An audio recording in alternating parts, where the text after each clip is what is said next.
नमस्कार साथियों, मैं अंकित। मैं आपके साथ आज UGC net exam with political science subject के बारे में चर्चा करूंगा। साथ ही पेपर टू के जो सिलेबस है उसके बारे में हम जानने की कोशिश करेंगे। चलिए शुरू से शुरुआत करते हैं कि आखिर नेट का एग्ज़ाम का पैटर्न क्या है, पेपर टू का सब्जेक्ट क्या है। चलिए चेक करते हैं। हमारा सब्जेक्ट जो है वो है पॉलिटिकल साइंस। पॉलिटिकल साइंस हमारा पेपर है पॉलिटिकल साइंस। ये 100 मार्क्स के क्वेश्चन आते हैं इसमें। नेट एग्जाम में दो पेपर, पेपर वन और दूसरा पेपर टू। पेपर वन में 50 क्वेश्चन जिसमें general aptitude, teaching aptitude, research aptitude ये सब रहने वाले हैं। और जो हमारा पेपर टू है वो है कोर सब्जेक्ट, दैट मीन्स कि जिससे आपने यूजी में पीजी में ऑनर्स पेपर रखा था। जैसे हमारा क्या है, पॉलिटिकल साइंस है। तो चलिए उसके बाद सिलेबस के बारे में जानते हैं। मैंने बताया कि पॉलिटिकल साइंस में टोटल 100 क्वेश्चंस आते हैं और पर क्वेश्चन 2 मार्क्स का होता है। और इसमें नेगेटिव मार्किंग नहीं होती है। तो total, just second, paper one में 50 क्वेश्चन और पेपर टू में 100 क्वेश्चंस। और हर पेपर में 10 यूनिट्स है। पेपर वन में भी 10 यूनिट्स एंड पेपर टू में भी 10 यूनिट्स। सबसे पहला यूनिट वन देखते हैं हम पेपर टू का। ये हमारा पेपर वन का, सॉरी पेपर टू का पहला यूनिट है। ये है हमारा राजनीतिक सिद्धांत। राजनीतिक सिद्धांत में हम क्या पढ़ेंगे? शक्ति, नागरिकता, अधिकार, समानता, उदारवाद, अनुदारवाद, समाजवाद, मार्क्सवाद, ये सब पढ़ने वाले हैं। साथ ही बहुसंस्कृतिवाद, परिस्थितिवाद, नारीवाद, ये सब रहने वाले। इसे आप नोट डाउन कर लीजिएगा ताकि आप जब पढ़ना स्टार्ट करो तो प्रिपरेशन के दौरान आप एक बार सिलेबस को देखो कि कहाँ तक मुझे पढ़ना है। क्योंकि ऐसे पढ़ने से कोई फ़ायदा नहीं, और आप पूरा डीप पढ़ जाओगे, क्वेश्चंस आएंगे नहीं, तो कोई फ़ायदा नहीं होगा। Then unit two. Unit two हमारा है राजनीतिक विचारक। ये पाश्चात्य राजनीतिक विचारक है, western political thought, sorry western political thinker. ये वेस्टर्न पॉलिटिकल थिंकर्स हैं। इसमें हैं कन्फ्यूशियस, प्लेटो, अरस्तु, Machiavelli, Hobbes, Locke, Karl Marx, ये सब इत्यादि हैं। John Stuart Mill, Mary Wollstonecraft, Gramsci, Hannah Arendt, John Rawls, Mao Zedong, ये सब विचारक हैं। मेरा एक सजेशन है आपसे, इन माय एक्सपीरियंस सबसे पहले आप यूनिट टू को पहले पढ़ें, ताकि जो यूनिट वन में जितने भी सिद्धांत हैं वो आपको मतलब अच्छे से समझ में आएंगे। दैट मीन्स कि यूनिट टू में जितने भी विचारक हैं, जैसे कि मैकियावेली की बात करें, अरस्तु की बात करें हम, तो मैकियावेली, अरस्तु, हॉप, लॉक, जितने भी विचारक हैं, सब ने यही सब सिद्धांत दिया है। एग्जाम्पल देखते हैं कार्ल मार्क्स का। कार्ल मार्क्स ने क्या दिया? मार्क्सवाद दिया, समाजवाद को भौतिकवाद की ओर बढ़ाया। तो यहाँ पे आपको पढ़ने को मिलेगा ये। अगर डायरेक्ट आप यूनिट वन से स्टार्ट करोगे तो आपको समझ में नहीं आने वाला है। जैसे कि नागरिकता की बात करें, तो अरस्तु की नागरिकता कुछ और है, मैकियावेली की नागरिकता कुछ और है। नागरिकता के हर परिप्रेक्ष्य को हम देखेंगे। तो अगर नागरिकता के पहली परिप्रेक्ष्य को आप देख लोगे, फिर समझ में नहीं आएगा कि कौन से विचारक क्या बोल रहे हैं, सब ऊपर ऊपर जाने लगेगा, तो फिर कुछ समझ में नहीं आने वाला है। इसलिए मैं कह रहा हूँ कि पहले यूनिट टू को पढ़ें, राजनीतिक विचारक को, देन आप यूनिट वन को पढ़ सकते हैं। देन हमारा आता है यूनिट थ्री। ये हमारा भारतीय राजनीतिक विचारक। इसमें आपको एम के गांधी को लेके बस इसमें यूनिट वन में मिलेगा, उसको उतना नहीं मिलेगा। तो यूनिट थ्री है, इसमें क्या है? धर्मशास्त्र, कौटिल्य, अगानासूत, एम के गांधी, डॉक्टर भीमराव अंबेडकर, राजा राम मोहन राय इत्यादि हैं। जवाहरलाल नेहरू, अंबेडकर हैं, राम मनोहर लोहिया, दीनदयाल उपाध्याय, ये सब चेहरे हैं जिनके आपको पढ़ना है, जिनके विचार को पढ़ना है, जिनके पॉलिटिकल विचार को आपको पढ़ना है। और अगर इंपॉर्टेंट इसमें से बता दूं मैं, तो एम के गांधी, डॉक्टर भीमराव अंबेडकर, कौटिल्य, बाल गंगाधर तिलक, ये सब इंपॉर्टेंट है। आते तो सबसे हैं, बट ये सब इंपॉर्टेंट है। अगर मैं जस्ट इस बार जो जून में एग्जाम हुआ, सितंबर में जो एग्जाम हुआ, री एग्जाम, उसके में चर्चा करूं, तो भारतीय विचारक से लगभग लगभग 6 से 7 क्वेश्चन थे। मैं एग्जैक्ट नहीं बता रहा हूँ, बट 6 से 7 क्वेश्चन थे इसमें टोटल। देन हम आते हैं यूनिट 4 में। ये है हमारा तुलनात्मक राजनीतिक सिद्धांत। ये क्या है? Comparative politics. इसमें क्या पढ़ेंगे हम? सबसे पहले उपागम पढ़ेंगे, कैसे पॉलिटिक्स पढ़ा जाता है, कैसे कंपैरेटिव पॉलिटिक्स को पढ़ा जाता है, कैसे समझा जाता है, किस किस परिप्रेक्ष्य से पढ़ा जाता है। सबसे पहला है हमारा राजनीतिक संस्कृति, संस्थागत राजनीतिक अर्थव्यवस्था तथा नव संस्थावाद। तुलनात्मक विधियां क्या क्या है जिससे हम तुलनात्मक राजनीति को पढ़ेंगे। और देन उपनिवेशवाद, वी उपनिवेशवाद। फिर राज्य के सिद्धांत पढ़ेंगे कि पूंजीवाद क्या है, समाजवाद क्या है, राज्य की प्रकृति उस समय क्या होती है। देन वाद विवाद उस पर होगा। उत्तर औपनिवेशिक राज्य क्या होता है, कल्याणकारी राज्य क्या होता है, राष्ट्र राज्य क्या होता है। जैसे राष्ट्र राज्य का मैं थोड़ा सा ब्रीफ दे दूं तो राष्ट्र का सिद्धांत पहले मैकियावेली ने दिया, फिर धीरे धीरे करके ये आगे बढ़ता है। उसके बाद राजनीतिक शासन प्रणाली, फिर शासन प्रणाली के प्रकार पढ़ेंगे, संविधान संविधानवाद पढ़ेंगे। देन लोकतंत्रीकरण, विकास, अल्प विकास, निर्भरता, आधुनिकीकरण। जैसे आधुनिकीकरण में नए नए हथियार का आना, ये सब चीज कंपेटिव पॉलिटिक्स में है और कंपेयर करके पढ़ना है मुझे हमें, ठीक है। देन कर्ता और प्रक्रियाएं क्या है, निर्वाचन पद्धतियां, राजनीतिक दल, दलीय प्रणाली, हित समूह, ये सबको पढ़ना है। उसके बाद आते हैं इकाई 5 में। हाँ, मैं आपको बता दूं, वीडियो के लास्ट तक रुके रहिएगा। मैं आपको प्रोसेस बताऊं कैसे फॉलो करके आप यूजी नेट को बहुत कम समय में कंप्लीट कर लीजिएगा और अच्छे से समझ में आएगा। जैसे अगर आप स्टार्ट करो यूनिट 1 से, तो यूनिट 1 2 3 पढ़ लो डायरेक्ट करके, कुछ समझ में नहीं आने वाला है। आप जितने भी हमारे सिलेबस में पेपर दिया हुआ, यूनिट दिया हुआ है, वो सब एक दूसरे से रिलेट है। तो हम को रिलेट करके पढ़ेंगे, समझदारी से पढ़ेंगे, और होता है ना, स्मार्ट तरीके से पढ़ेंगे। ऐसे धीरे धीरे पढ़ना ठीक है, बट स्मार्ट तरीके से पढ़ना वो ज़्यादा बेटर करता है। देन आता है यूनिट 5, अंतर्राष्ट्रीय संबंध, इंटरनेशनल रिलेशंस। इंटर रिलेशंस में क्या है कि अंतर्राष्ट्रीय संबंध के अध्ययन के इसमें उपागम है कि किस किस प्रोसेस से हम इसको फॉलो कर सकते हैं, किस किस प्रोसेस से इसको बना सकते हैं, पढ़ सकते हैं। देन अवधारणाएं पढ़ेंगे कि राज्य क्या है, राज्य प्रणाली क्या है। फिर थोड़ा सा इतिहास में भी जाएंगे, कैसे कैसे उत्थान हुआ, क्या क्या चार्टर्स हुए, क्या क्या नए नई चीज़ें आई जिससे इतना हमारा वर्ल्ड आगे बढ़ा है। देन और बात करें संघर्ष एवं शांति, युद्ध की बदलती हुई प्रकृति, सामूहिक विनाशकारी हथियार, निवारण, संघर्ष इत्यादि। देन संयुक्त राष्ट्र क्या, यूएन, यूएन की संगठन के बारे में पढ़ेंगे। यूएन में कितने संगठन है, क्या काम करती है, अभी तक कितने चार्टर्स हुए, क्या क्या उन्होंने नए नए योजनाएं लाई जिससे वर्ल्ड में चेंजेस आया, वो सबको पढ़ेंगे। इससे पहले वर्ल्ड वार 1 से पहले संयुक्त राष्ट्र कैसा था? संयुक्त राष्ट्र उस समय नहीं था, बट उसी का एक परिप्रेक्ष्य था उस टाइम, ठीक है।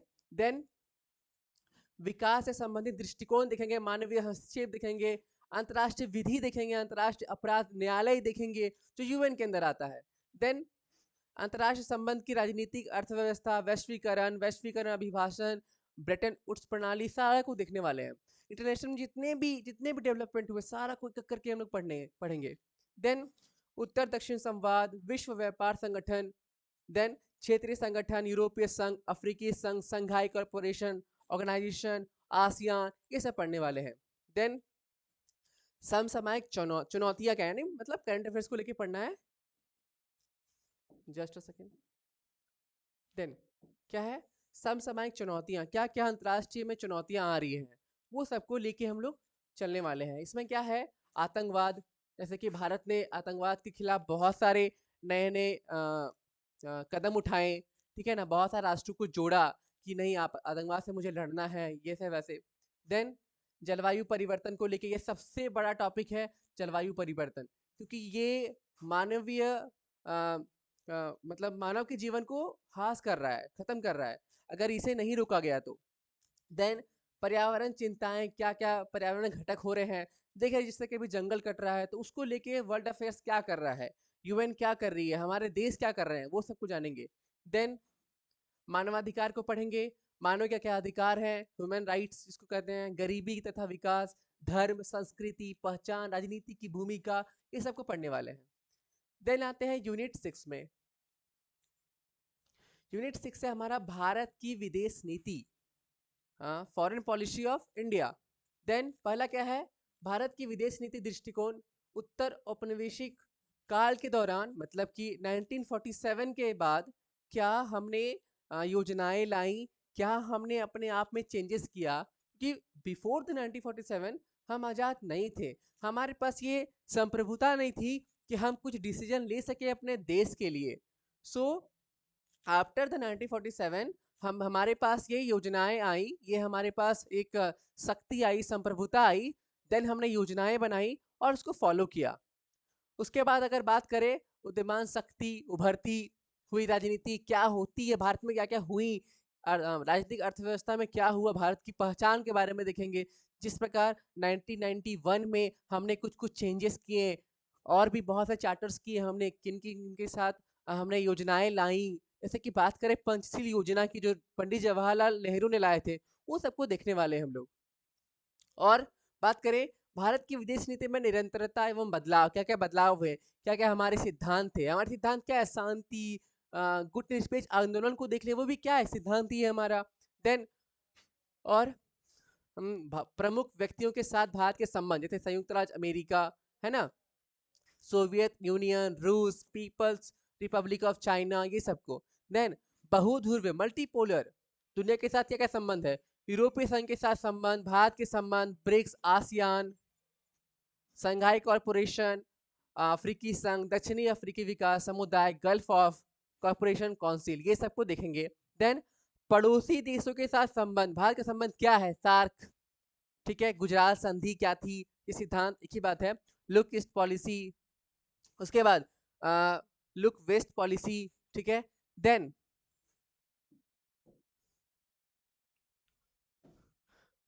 अंतरराष्ट्रीय शासन व्यवस्था में भारत की पराक्रमणकारिता क्या रही, संयुक्त राष्ट्र के साथ, विश्व व्यापार संगठन के साथ, अंतरराष्ट्रीय मुद्रा कोष के साथ, आईएमएफ जिसको बोलते हैं। देन समसामयिक चुनौतियों को भी देखेंगे, इसमें करंट अफेयर्स को लेके देखेंगे कि भारत ने क्या क्या नई चीजें को लाया, क्या क्या नई चीजें बदलाव कर रहा है अपनी इंडियन फॉरेन पॉलिसी पे। उसके बाद हम लोग साइबर सुरक्षा पे बहुत ज़्यादा जोर दे रहे हैं, ये बहुत बड़ा इशू बन गया है वर्ल्ड के लिए। पेजर अटैक के बारे में आपने सुना ही होगा, करंट अफेयर्स अगर फॉलो कर रहे होंगे तो। देन अंतर्राष्ट्रीय आतंकवाद, ये सबसे बड़ा टॉपिक है, संसाधन को लेके, पर्यावरण सुरक्षा, ये भी एक मेजर टॉपिक है। देन आगे बढ़ते हैं यूनिट 7 की ओर। यूनिट 7 में हमारा भारत में राजनीतिक संस्थान, जिसको आपने पढ़ा होगा, जो कंपटीशन की तैयारी कर रहे होंगे उस पढ़े होंगे वो लोग, क्योंकि आप अगर नेट दे रहे हो तो यानी कि पीजी या तो कर लिए होगे या तो फिर पीजी कर रहे होगे। देन इसमें क्या है, भारतीय संविधान का निर्माण कैसे होता है, कैसे हुआ, औपनिवेशिक विरासत को दिखेंगे कि जैसे कि एग्जांपल हम इसमें देख सकते हैं कि 1773 का क्या संविधान संशोधन, है ना। देन संविधान सभा गठन, औपचारिक अवलंब, संवैधानिक बहस क्या क्या हुई थी, कैसे संविधान हमारा बना, संविधान का दर्शन क्या है, उद्देशिका क्या कहती है, मौलिक अधिकार क्या कहते हैं, नीति निर्देशक सिद्धांत क्या है हमारे, वो सब के बारे में जानने की कोशिश करेंगे। भारत में संविधानवाद, जैसे लोकतंत्र, सामाजिक परिवर्तन, राष्ट्र एकता, नियंत्रण, संतुलन, मौलिक संरचना पर बहस, संविधान में संशोधन, ये सब के बारे में चर्चा करेंगे। संविधान में जितने भी संशोधन हुए, जितने भी, सारे को पढ़ना है हमें। उसके बाद केंद्रीय कार्यपालिका, राष्ट्रपति, प्रधानमंत्री, मंत्रिपरिषद, ये सबको पढ़ेंगे। देन संसद में संरचना, भूमिका, कार्य पद्धति, संसदीय समितियां क्या करती हैं संसद में, ये सब के बारे में जानने की कोशिश करेंगे। देन न्यायपालिका के बारे में आएंगे, उच्चतम, उच्च न्यायालय, न्यायिक समीक्षा, न्यायिक सक्रियतावाद, न्यायिक सुधार। देन राज्यों में कार्यपालिका क्या है, राज्यपाल, मुख्यमंत्री, राज्य विधानमंडल, मंत्रिपरिषद जो राज्य में होती है उनके बारे में पढ़ेंगे। उसके बाद है भारत में संघवाद, सशक्त केंद्र परक संरचना, असीमित संघीय प्रावधान, अनुकूलन अंतर सरकारी। देन निर्वाचन प्रक्रिया क्या है भारत की, जितने भी संस्थाएं हैं भारत में, जैसे कि एग्जांपल हम देख ले, राष्ट्रीय मानवाधिकार आयोग, अल्पसंख्यक आयोग, राष्ट्रीय अनुसूचित जाति आयोग, देन राष्ट्रीय महिला आयोग, ये सब के बारे में पढ़ेंगे, ये सब के बारे में हमको पढ़ना होगा। इसे क्वेश्चंस आते हैं बट उतने नहीं आते, बट पढ़ना है, सबको पढ़ना है, छोड़ना कुछ नहीं है, क्योंकि पैटर्न धीरे धीरे चेंज हो रहा है, वो और डीप जा रहा है, जितना भी अगर एग्जाम की एनालिसिस करो प्रीवियस ईयर की, तो और डीप जा रहा है, वो ऊपर ऊपर नहीं है। उसके बाद देखें यूनिट 8, यूनिट 8 है हमारा भारत में राजनीतिक प्रक्रियाएं। क्या क्या भारत में फॉलो किए जाते हैं, किस प्रकार भारत में फॉलो होता है, फॉलो होने के बाद क्या आंसर्स आते हैं, वो सब के बारे में चर्चा करेंगे। किस प्रकार भारत बदल रहा है, क्या चल रही है भारत में एक्चुअल में व्यवहारिक तौर पे, वो जानने की कोशिश करेंगे। तो हमारा क्या है, राज्य, अर्थव्यवस्था, विकास, भारतीय राज्य की प्रकृति क्या है, विकास योजना मॉडल क्या है, नव आर्थिक नीति, वृद्धि, मानवीय विकास, देन वैश्वीकरण की प्रक्रिया, सामाजिक तथा आर्थिक निहितार्थ, पहचान की राजनीति, धर्म राजनीति, जाति, क्षेत्र, भाषा, ये सब के बारे में पढ़ेंगे। देन सामाजिक आंदोलन, दलित, जनजातीय, महिला, किसान, श्रमिक, ये सब के बारे में। देन आगे चर्चा करें तो नागरिक समाज के समूह, गैर दलीय सामाजिक मंच, गैर सामाजिक संगठन, सामाजिक अभियान समूह। और आगे बात करें तो भारतीय राजनीति का क्षेत्रीकरण, भारतीय राज्य तथा पुनर्गठन, ये सब जितने भी योजनाएं हुई, क्या क्या उसके आंसर्स हुए, क्या क्या चेंजेस हुए, वो सब के बारे में पढ़ना है हमें।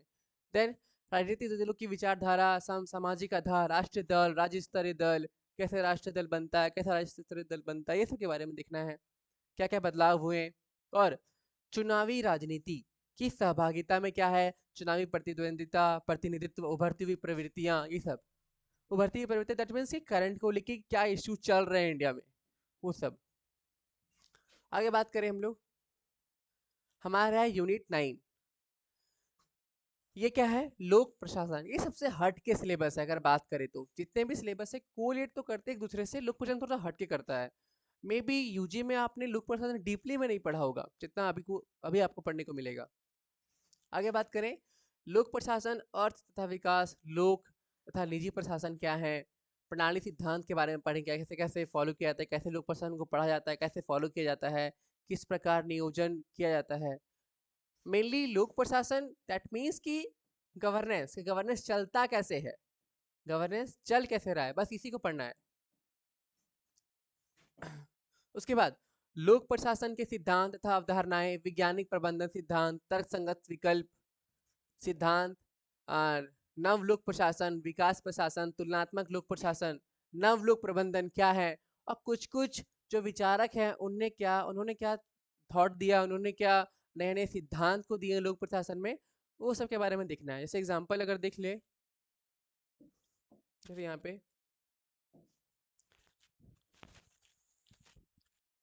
पीटर डरकर के बारे में, मेरी पार्कर पॉलेट के बारे में, ये सब के बारे में है।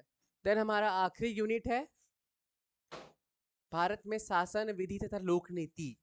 ये क्या है, शासन, सुशासन, लोकतंत्री शासन, राज्य की भूमिका, नागरिक समाज तथा व्यक्ति, उत्तरदायित्व, नियंत्रण, नियंत्रण और संतुलन के लिए संस्थानिक तंत्र, कार्यपालिका पर विधायिका का नियंत्रण, कैसे नियंत्रण रखा जाता है, वो सब के बारे में पढ़ना है। इसमें आ जाएगा आपका नीति आयोग, किस प्रकार योजनाएं लागू की जाती हैं, किस प्रकार योजनाओं का आंसर्स आता है, वो सब के बारे में है। लोकपाल, एडमिनिस्ट्रेशन, लोकायुक्त, देन पंचायती राज संस्थाएं, उनकी कार्य पद्धति, विकेंद्रीकरण योजना, विकास के लिए योजना, सतत विकास, ई गवर्नेंस, जैसे अभी तो ई गवर्नेंस नया टॉपिक है आपके लिए, है ना। देन नीति आयोग, ये सब है। थोड़ी सी चर्चा करें और देन सामाजिक आर्थिक विकास के उपकरण के रूप में लोक नीति, आवास, स्वास्थ्य, पेयजल, ये सब गवर्नेंस हमें देती है, गवर्नमेंट हमें देती है एक कल्याणकारी राज्य के तौर पे, ये सब पढ़ना है। अब मैं आपको अप्रोच बताऊं कैसे आप फॉलो करें एक दूसरे को, बताता हूं। सबसे पहले हम यूनिट 1 में आते हैं, आप इसे नोट जरूर कर लेना। पहला, हम यूनिट 1 पहले नहीं पढ़ेंगे, पहले हम पढ़ेंगे यूनिट 2। पहले पढ़ेंगे हम लोग यूनिट 2 को, याद रखो। पहला हम यूनिट 2 को, हम टिक कर दे रहा हूं मैं, मार्क्स मतलब मार्किंग कर दे रहा हूं। नंबर 1 पहला हम इसे पढ़ेंगे,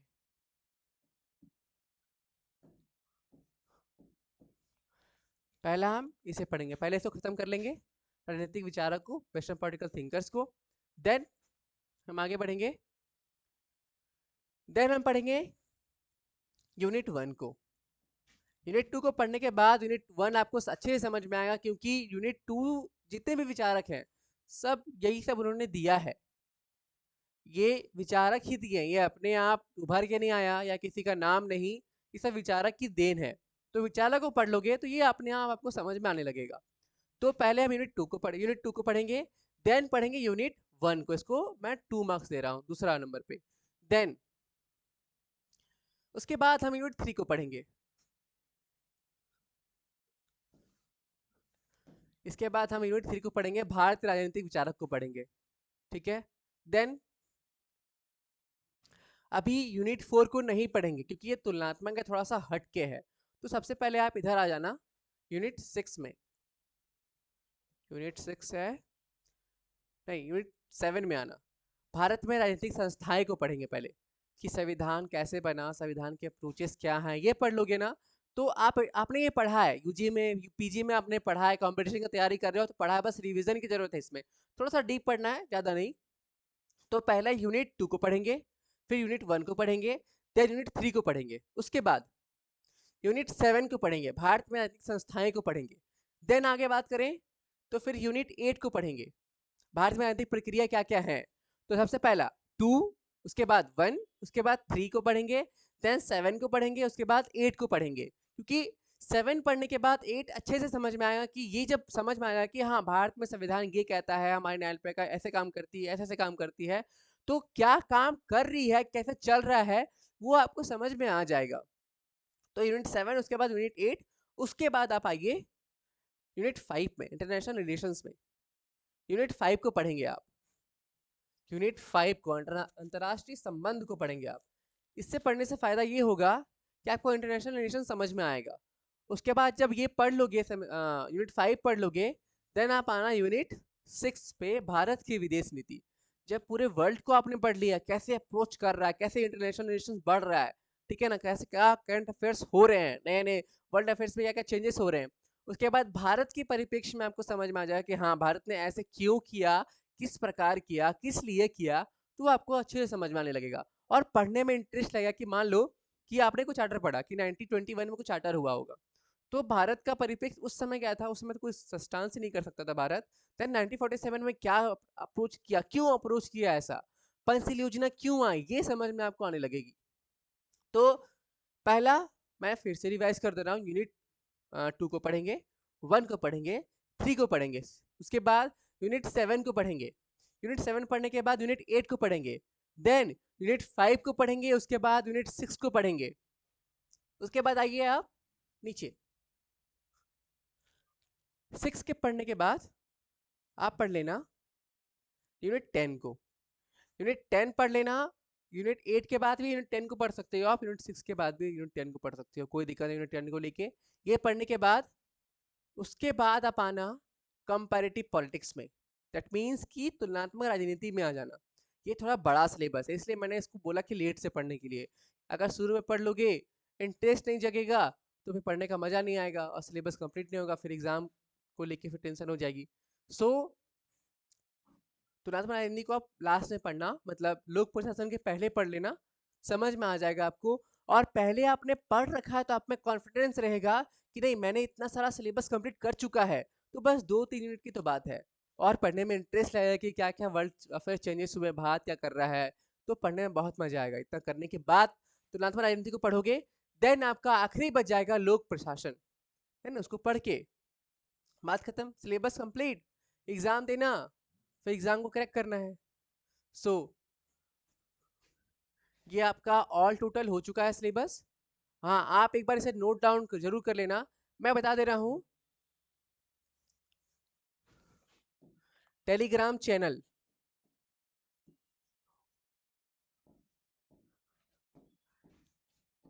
अंकित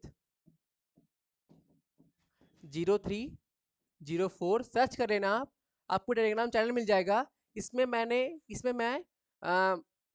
पीडीएफ को ये डाल दूंगा, तो वहां से आप नोट डाउन कर सकते हो, या फिर आप गूगल खोल के यूजीसी नेट के ऑफिशियल वेबसाइट पे जाके सिलेबस को डाउनलोड कर सकते हो, या फिर टेलीग्राम लिंक अंकित 0304 को सर्च करना, आपको आ जाएगा और वहां पे सिलेबस आपको मिल जाएगा। Thank you. और हाँ सब्सक्राइब लाइक करना भूलना नहीं। Thank you.